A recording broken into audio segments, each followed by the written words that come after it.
We have finally got our hands on Private Beta 2 access. This is amazing, and myself and Frobei right here, we are together going to be just reviewing what are our first impressions, what do we like, what do we not like about it. How are you doing, Frobei? I'm doing great. Jumping into the video, what are your favorite things about Private Beta 2 when compared to what we had before? There are a lot of good things. I think the thing I like the most right now is the bonding with the ranger, and also the fact we have random weapons every day, which is really different from Private Beta 1, where I was always playing the air shield, and that was was just the best weapon, and that's it, right?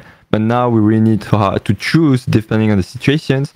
At the bonding, I believe, like, just make your ranger like she can become like 99 different characters, right? So that, I think that's the thing I love the most. It brings a lot of replayability. I love that. I love the bonding as well, because it also adds way more, like, you can actually achieve those like 3 steam, 3 granite and things like that. But also, just, you're totally right, because in my opinion, like, the ranger's one of the best units for the actual like price, like per mastery point spent. It's insane. It's insane. Yeah. The best Illuvium, right? The best Illuvium is a humanoid character. And then what would be your other favorite things beyond just bonding? I think the augments is like it reminds a lot of TFT. You know, in TFT we can put up to 3 items on the character. Here it's just 2, right? And when you get used to play TFT or any other kind of auto battler like Dota, auto chess, you get to have this conception of you have 1 or 2 very powerful characters on your team. You need to protect them so they can deal the damage, and they're just monsters. And we didn't have that in Private Beta 1, which was a different philosophy. I liked it as well, like having everyone matters kind of equally. But now you have to make sure you use the best potential of 1 character and make it shine so you can push you like very far. And there's also like a big difference between randomly using augments on characters that are like the ones you want to concentrate on, and actually like fiddling with the augment settings and choosing exactly the right augment. Like, that makes a huge difference, especially for like the later waves. It can actually be like game changing, right? Yeah. I think it was yesterday or 2 days ago. I had a lot of fun with a build where I put the strongest augments I could on Vermiliare, and I made a one-shot Vermiliare NOE. It was super fun, actually, and I managed to get to wave 38 with this build, kind of for fun, you know. So I'm like, okay, apparently, like, even with some things like doesn't seem natural, but you can push very far into one direction, and you can create amazing results. And I think that's the kind of thing I really like. It feels like right now, at least we can get to to the leaderboard, so rank 20, with different builds. We don't need to play only one build that's the most optimized, and that kind of variation is what we need actually to have fun replaying the game and again and again and again, I believe. The one thing that I do think needs to be improved about augments is that maybe 2 things. So like, 1, they're just overpowered, I believe. Yeah. They're just too damn strong, especially compared to like hyper. Almost is not only, we'll discuss the hyper system in a bit, but even like hyper like is so meaningless compared to how much power you can get from augments that it's like almost nothing else needs to be considered, which like makes it a bit OP for me. And those like 2 extra options that you get to select, I always feel like we don't even need those extra 2 options, because 1, they make it even more powerful, even though like augments are pretty cheap for what they give you. So like, I think they could be removed. And the second thing that is that those 2 options, adding them means that when you look at your enemy's board, you don't just have to recognize 1 or 2 icons for the augments that are attached to everything, but per augment it's actually 3 icons, and 2 of those little icons are so damn small that you literally end up playing and barely looking at the augments, maybe looking at some of the colors and just being like, well, that thing is way too like protected in that way, so I just can't, you know, but you almost can't even consider it because it's way too much information to process. And that's why I'm almost like, I don't even know if this can be fixed in UI. And I think that the simplest fix is just remove those two options, and the two augments on an Illuvium is, I think, OP enough, and it doesn't, and it also decreases the insane power gap it can create, because when you can like customize a character to that extent, you make it so much more powerful that if the opponent you're playing against like has literally the same build, but they've just chosen those two different options less efficiently, you actually bomb them. You'll nerf that board, which I think is like insane. I understand. Different things. I think first, right now in survival, like when we achieve like wave 30, something like this, it's true like we have like just too much information.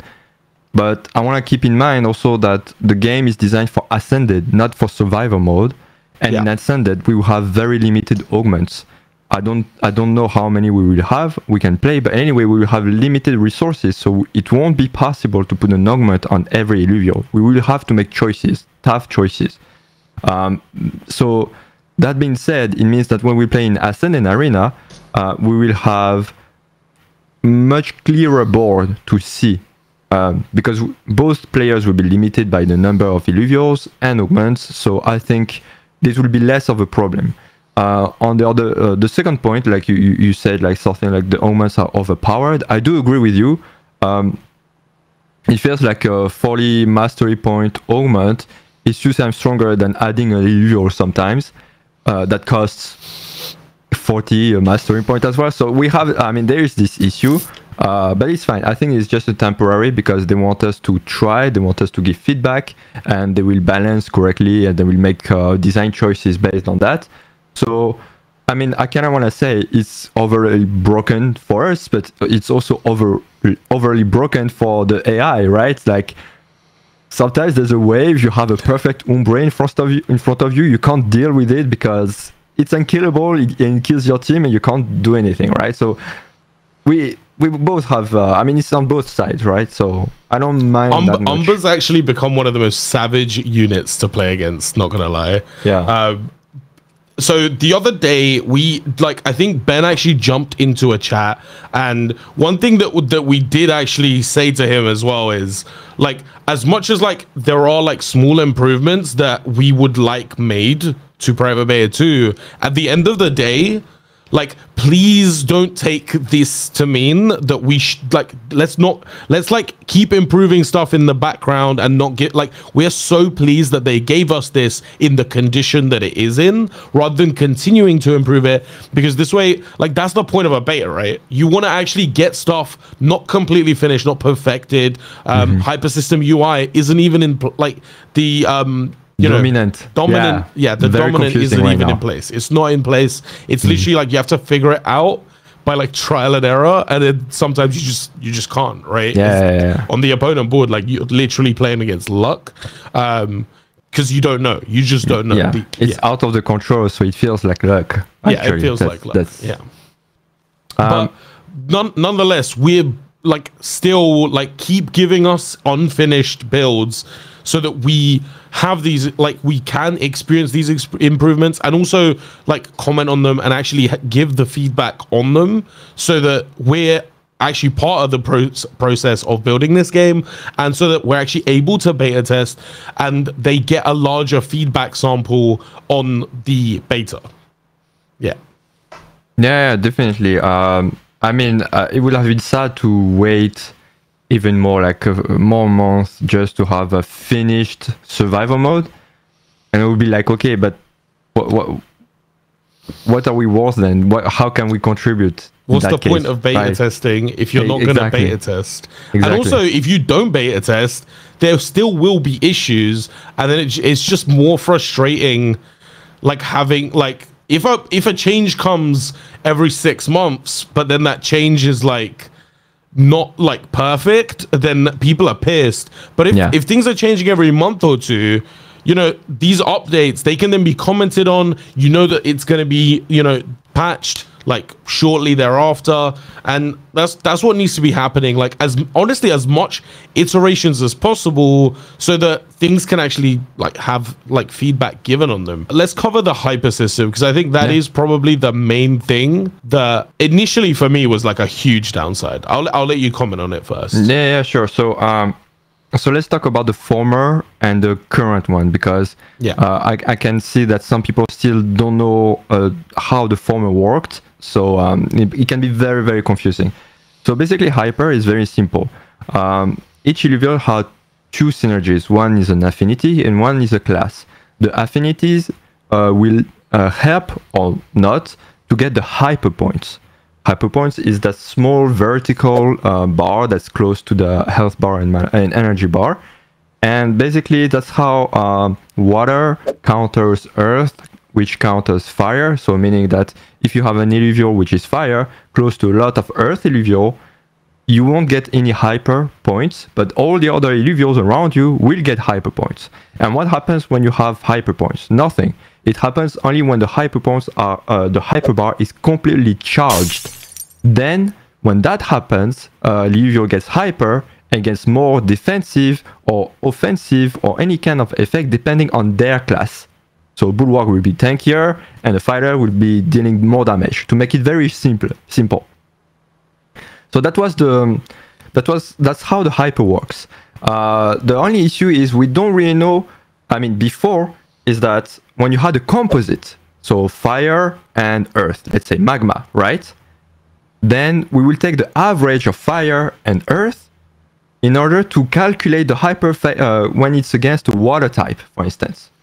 The thing is, we didn't even take the average. What we actually did is we counted both equally, right? No, actually. Technically. I mean, I guess it's sort of technically the same thing. But like, so if you had like 2 fire, it wasn't the average is 1 fire. It's still actually double. True. Double active. No. Average was the wrong term. You're right about that. More like we were adding the fire plus the earth affinities, and so if you had the water, that would heavily counter it, and so on and so forth. Anyway, that was the former version. Now, in order to make it simpler, because it's true that with this kind of composite, we have so many composites, so we had like this kind of pentagram, I don't know, like with so many affinities, and it's impossible, right, to remember all of it. It's true that it was complex, at least for people who start to get to play. Even for us, like when we started this, we had to look at the cheat sheet and look at, okay, this counters this counters this, and so on. So they wanted to make it simpler, and decided to remove the composite aspect, meaning that every Illuvium, even if it's let's say a magma again, so a composite synergy of fire and earth, we are not going to take both attributes and add them. We are going to take the dominant attribute of the Illuvium. So it's either earth or fire. And based on that, we will calculate the hyper points around it. So it means that we no longer have like this insane pentagram with all the affinities. We just need to learn these 5 counter affinities. Just the 5 in a circle, which is, in a sense, it's much simpler, right? Yeah. The only issue we have is that we don't know how, I mean, there's no clue, there's no hint to figure out the dominant of an Illuvium. So if you face a seer, you will never know if the seer is going to be dominant fire or dominant magma.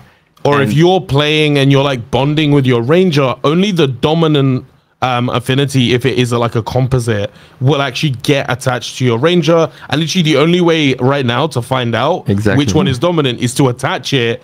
And if that's not the one that you wanted it to be, you have to remove it, try again, you've run out of time, you've run out of removals, and then it's just kind of annoying. And yeah. That I was like this morning we have today we have a water sword and a riplant. I'm like, good. I hope that the dominant of riplant is going to be nature, so I can have double poison on my ranger. But no, it was water, so it was tsunami ranger. I'm like, okay, I can't play the way I wanted it, right? So that's I would say more like not a miss, but something they didn't have the time to finish it, right? Rather, it's not a finished design, a polished design. It is fine because it's private beta. It's just that the way it is now, by trying to make it simple, we are in a middle state, a transitory state rather, which makes it even more confusing than before. But when we look at the final product on how they plan to do it, I believe that this is going to be much easier for everyone to just understand how counter affinity works and just like trying a few things and you know, like mastering the game. But although like it's initially more confusing, it's also though like the current system, because the composites no longer count and it is just a single affinity per alluvial that counts. The hyper system is just almost nerfed in how much it actually means into the like should factor in to the decision making, because it like almost to go hyper like is gonna take you above 20 seconds like most of the time, unless you get everything in like it's just like the perfect storm. So the game's actually gotten easier because of this, and that's the other thing that initially I was like, I don't know how I feel about this, because it almost feels like suddenly like the game requires less skill, and more than anything, I believe Illuvium's going to be this big esports thing, and the esports and the high level competitive thing needs to be like super on point. Although it needs to be an easy to learn game, it also needs to be a really hard to master game. But then when I actually spoke to Ben about this, and I asked him, like, is there any chance that we actually revert to the old hyper system again? And he said there is a 0% chance that we refer to the old hyper system again. However, I will tell you, I am almost like sorry that you're having to experience it in its current state, guys. When it comes to like how much does hyper like mean, they can just, that's a simple dial, so they can make hyper more or less sensitive or powerful, and so that can be easily balanced. And the other thing is like the actual UI. So it's when everything's said and done, what's going to end up happening is every single like card will actually set, like if it's a composite affinity, it will actually very clearly display what the dominant affinity is. And when a unit is on the board, it will also very clearly above their head display their dominant affinity. So it's no longer going to take you like a ton of time to figure out. Also, when you're making your own decks, you'll know which one of your own alluvials, like how the dominants work on your own. Like that'll be clearly intuitively remembered. And then like the other cool part of this, from a completely like just from a collector standpoint, this actually adds another layer to collecting, because suddenly you're actually like, there's way more alluvials to collect. There isn't just the 160 base alluvials. Every single tier 3 that does, apart from like the Lynxes, that has you know, like composite class, composite affinity, you can actually have 4 variants of that alluvial, because there's 4 ways that those can be like put together and combined. And on tier 2s, that's still like 2 or 3 variants per single alluvial. And it's also really cool, like market wise, like maybe one specific type of Ramfire is just the most desirable one, and maybe you get a holographic Ramfire that's got that perfect combination, and that's just like sick, you know. So that definitely adds another layer to the collecting. It also adds another layer to the fusing. So when you're actually fusing something, if you fuse 3 with the same dominant, like say a tier 2 that actually has you can guarantee that in the fusing. But if you fuse 3 tier 1s, it's actually luck what you're gonna get, which dominant you're gonna get, because they're all primaries on stage 1, unless it's a squiz. Yeah, true. Yeah. So speaking of that, I think like actually just something again, like dominance, you were saying that you were afraid with hyper it would decrease maybe the skill expression about the hyper, because it might be harder to control it, so you let it a bit. I can argue that this will not happen in PvP. I think, because like we will decide. Like I believe, I might be wrong about that, but I believe the first decks we will see in PvP will be in majority around 6 of one affinity or 6 of one class, etc. Because to get the bonuses, these kind of comps probably, I mean, TFT, like the more beginner friendly, or rather comps that are easier to get started with, are comps where you don't need to have a lot of different synergies there and there. You just pick like one strong vertical synergy, let's say 6 Scion, right? You go with 6 Scion, and you take 6 water because it brings energy to these Scion, so they use the Omega faster, right? That looks straightforward, but very efficient to start with, right? Like a lot of people might start with kind of deck. And when you do PvP, and you take the risk to have 6 water, and in front of you, you have someone who plays 6 air, I'm sorry, but this guy deserves to have all his units hyper, right? Because this is part of countering a comp. But here's the trick. Imagine like you have, let's say, a comp that's full of, let's pick something, water and fire, steam, right? So kind of opposite synergies, like difficult to, and okay, you have a steam comp, and you decide that your front line is mainly made of fire, and your backline is mainly made of water. Dominant, I'm talking about the dominant. You can do that. If you buy or capture the right Illuviums, right? You can do that. So what does it mean? It means that your front line, so the tanks are made of fire, and what happens if, bless you, and what happens if in front of these tanks, the meta is mainly having people with nature and empath? All your tanks become hyper, right? Or or we can also say there's a meta where most rogue units are using, so I'd say water, are using earth, which is kind of weird. But let's say it happens, then suddenly all your carries become hyper. And so with this kind of dominant, you can play a bit and try to outsmart the meta, understand the meta. And I think this kind of thing, especially in tournaments, it's going to be big. It's going to be big, right? Yeah. So I think this improves a lot of skill expression, not, of course, in survival mode. But again, survival mode is supposed to be just training mode when all the games will be released. And I think on PvP, this doesn't remove the skill expression at all. Yeah, as much as survival might feel easier right now, it also makes it more accessible, and like people can actually practice further on. We didn't even mention checkpoints. Checkpoints are a great quality of life thing.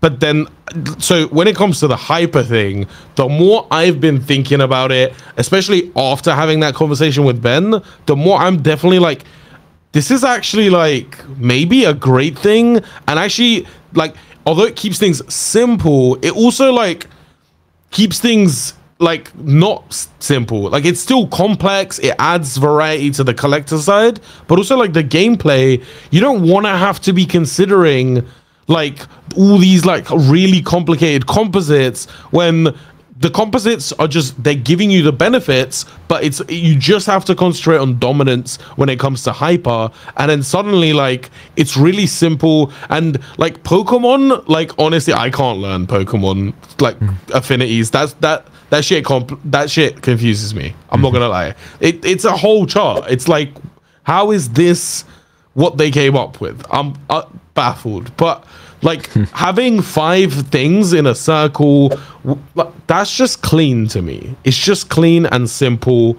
But it doesn't make the game simple, because as Aaron has said, the reason why our game is so complex is because we have very simple mechanics, but multiple of them, and because they're put together, out of that multiple simplicity, emergent complexity arises from that, making the game nonetheless easy to play and to approach and to onboard, but still very much like hard, if not impossible, to master on the like top tier end, where it's still just an edge play, you know? Like I mean, that's one of my first impression when I look at the patch notes. So before the private beta 2, before we got the access to the private beta 2, I was just thinking like, I just wish I could already create my own decks, you know, like all this theory crafting, because we can really see the depth there is to this. And now we have more Illuviums, Augments, and access to more synergies thanks to bonding. It really feels like we can actually, with just this, we can already create a few decks there and there and do PvP if only the mode was available, right? So I think all this layer of complexity, we just help people to, how can I explain, just choose the kind of gameplay, kind of deck they like to play, whether rogues, whether more like straight beam into the face, or more like tactician trying to put a bit of everywhere, you know, like we will see all kind of build, of kind of decks, and I think that this is very important to have this, at least the fundamentals, easy to understand, because like otherwise people won't even try to start playing it, right? But also it leads to the complexity at the end, so we can have top level tournaments in Worlds and so on. No, I totally agree. And I also feel that it needs to be said that even like as it is right now, like there's a lot of stuff that might still be slightly complicated if you're just coming in fresh, but like you would never play the current available survival mode if you were actually coming into Illuvium once the game is out. You'd jump in Overworld. That's where you'd go. Yeah, true. You'd jump in free to play Overworld. You'd be playing with some tier 0. It's like you'd literally be taken through a very intuitive tutorial and learn all those simple mechanics just like one at a time, and then that emergent complexity, you can actually kind of start to feel it very naturally, because as like yourself and me, we've played a good bit, and like a lot of stuff that just is starting to actually come naturally to us that you just don't consider when you first get in. Obviously having like previous auto battler experience helps, but I'm like a complete auto battler virgin coming in, and like I get the game now, so you don't need to have auto battler experience as well, which I really love. It's a great thing to see, and I'm excited to see it all unfold. True. Same. Other little things to mention about PB2, small quality of life improvements that we've almost immediately upon launching the game mentioned to Ben, and he's actually already said that basically they've already got some of those sorted, and the other ones, like they're being sorted. We're gonna get the next build in about a month to month and a half. He said it's gonna take about 3-4 weeks to, you know, create it and like to put it all together, maybe another 2 weeks. So like a month and a half for the next build. But those notable little changes are just like when you die, your checkpoint counter just automatically goes to the lowest number. If you click use checkpoint, you don't restart from wave, I don't know, 15, you go back down to wave 5, and you're like, you cry, a piece of you inside dies in that moment, you know, and nobody wants that. That's not nice. The other little thing I hope they add, I'm not sure if they are adding this, but I want to see more leaderboard stuff, in the sense of I'm pretty sure that they are adding this, just to be able to see, like, let's say I spent the other day like 4 hours playing. I got knocked off the leaderboard and I have no idea where I am on the leaderboard. Like, maybe don't show us the full leaderboard, but show me like you're 50th out of the 10,000 people that played today or something, you know, and something like that. Maybe even create like a weekly and a monthly leaderboard. Just also to save Sky time, because like it'll be so much easier if they just integrate all of that and have it so that your points count even below 20th place on some kind of leaderboard, some kind of system. I think that would be just like cool to see.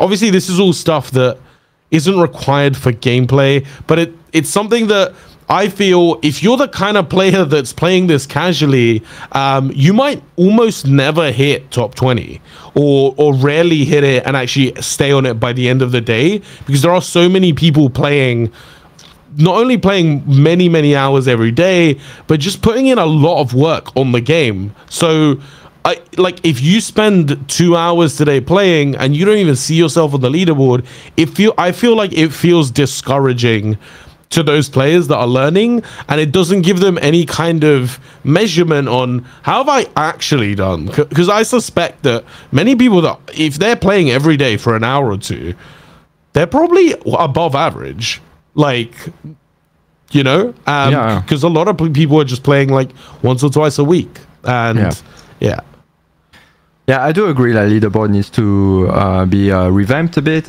improved. I understand if they don't do it immediately. I mean, if they didn't do it immediately, because of course this is not a priority. It's just mostly to please the community, rather than actually. I mean, they don't need to do it now, right? Also, another thing they will change, because I got scammed by the leaderboard. I got scammed. I saw that. That's tough. Actually, when you reach wave 40, which is the last wave, it's kind of random. Sometimes you don't get this achievement registered in the servers, and so actually it doesn't show on the leaderboard, and that's what happened to me. It came up that you are like wave 37 or something. Yeah, because actually that was a day where I was playing my Vermilion one shot for fun. I went up to 38, and I think I lost there, so that's why they put 37, I think. And after I played another build, and I went to wave 40 without checkpoints. And maybe that's why, because I didn't use any checkpoints, and maybe that's why, I don't know, but the server couldn't handle your skill level, bro.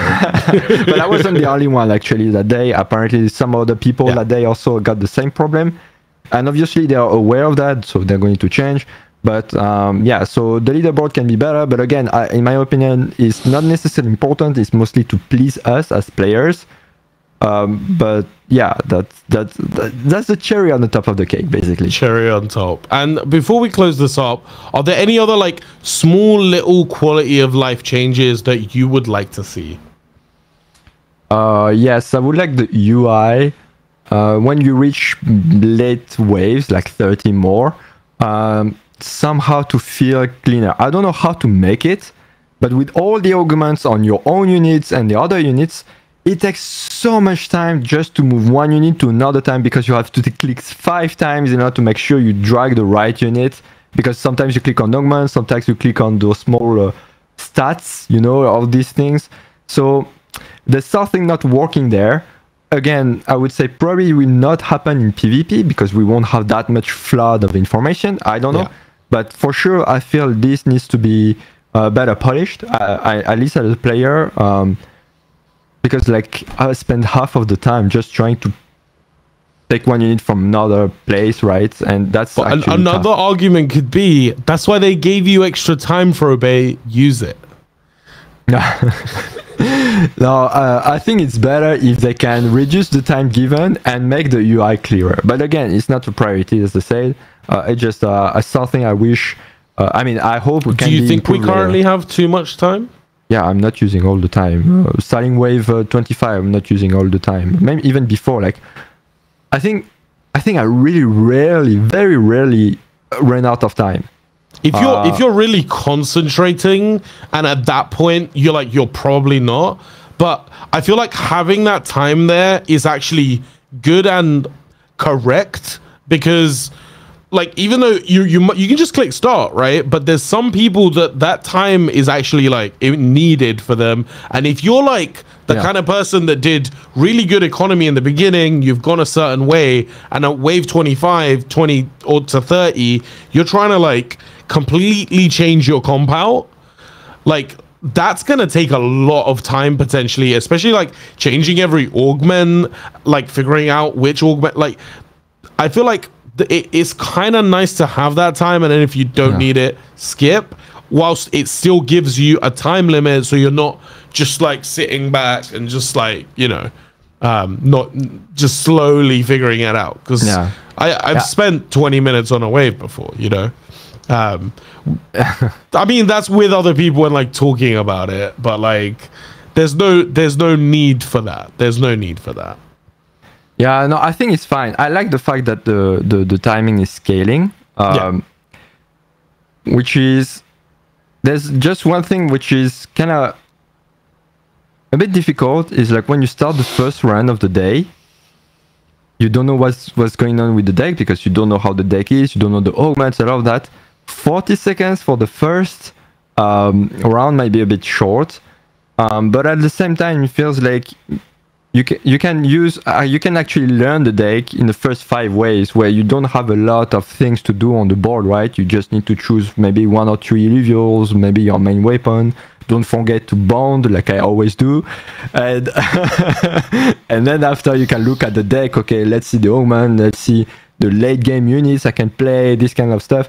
That's how I'm actually playing right now. On top of dying many times because I'm too greedy all the time. I'm like, can I save this 10 mastery points? Okay, let's try. Let's not put an armor.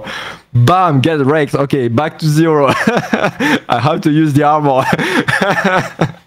So I'm kind of like this, but yeah, I totally agree that if you're playing like competitively right now, the first 5 waves, you're almost like trying to do the simplest solution as quickly as possible, and then using the extra time in those 5 waves to analyze the deck and see what's going on.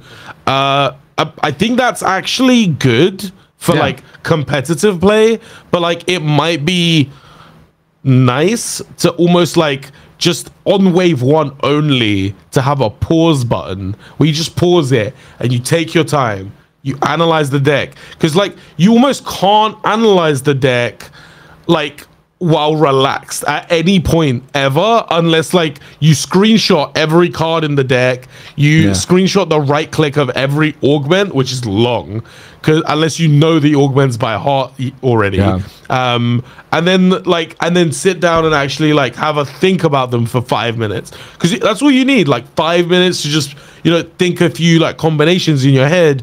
But suddenly you're having to do that whilst you're playing, and that also is part of the challenge though, right? Yeah, and then you can always replay it and part of competitive mode, and I think that's kind of right. And then if you can't for whatever reason do it in that time limit, tomorrow it'll be in training. You can sit there for half hour staring at that deck if you want to.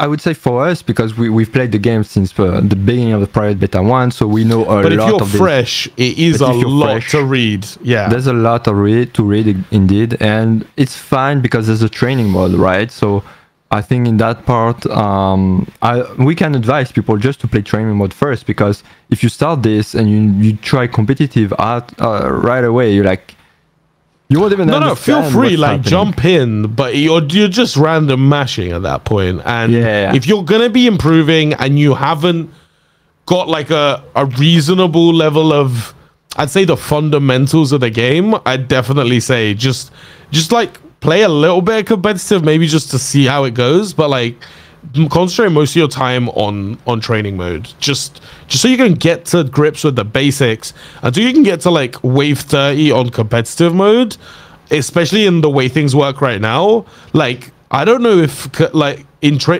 you can get to wave 30 in training mode, I'm not sure if competitive mode is even like worth playing beyond like just for a fun mess around, because you can get to wave 30 somewhat easily by putting together the right comp, and there's a lot of right comps to get there with. I remember there was like an Axon day. I didn't even know about Axon. I had no idea about Axon. I got to wave 34 without playing Axon one time. I didn't know Axon's broken. If you put these 2 augments on it, the dude just doesn't die. Like he can, but it's like I've seen Axon dealing 14k damage in the round. I played him for fun after, and it was like 6 units against Axon, and it took it to the point of timing out, and it starts blipping. Everyone's life gets reduced. Axon's life just goes, and he's just sitting there like, yeah, I'm small, but what? I'm OP, bro. That's insane. It's like God mode. I'm looking forward to the day we will be able to play Axon. I mean, it's going to be crazy when the game comes out and there's people talking about, like, remember when Axon was OP and newcomers are like, Axon's shit, what are you talking about, bro? It's going to be interesting. Yeah. Well, thank you for coming on, Frobei. This was an absolute pleasure, bro. Peace. Peace.